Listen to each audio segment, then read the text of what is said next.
Une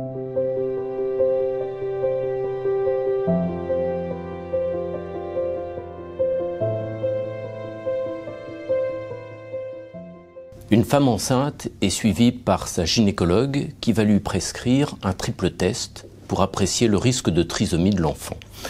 Les prélèvements sont réalisés, ils vont être adressés à un premier laboratoire qui ne pourra pas réaliser l'examen et qui va donc transmettre à un deuxième laboratoire le soin de réaliser ces examens.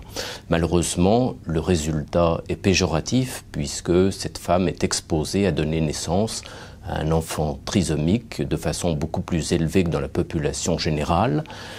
Et malheureusement encore, les résultats ne seront adressés ni au premier laboratoire, ni au médecin prescripteur, ni à cette femme qui, in fine, donnera naissance à un enfant atteint de trisomie 21. Celle-ci engagera une procédure et la gynécologue qui aura prescrit ces examens sera condamnée par la Cour de cassation dans un arrêt de principe du 3 mai 2018. Le raisonnement induit par la Cour de cassation postule à ce que le médecin qui prescrit un examen doit s'enquérir des résultats de cet examen. Il doit vérifier que les résultats lui ont bien été adressés pour pouvoir après informer et prendre les dispositions thérapeutiques vis-à-vis du malade.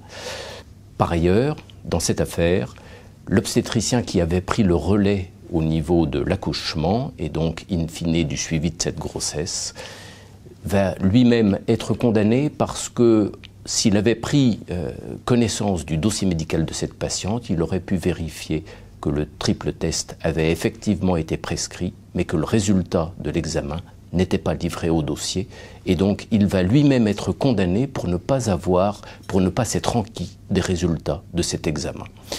Les choses sont évidemment extrêmement difficiles pour les médecins dans ces conditions.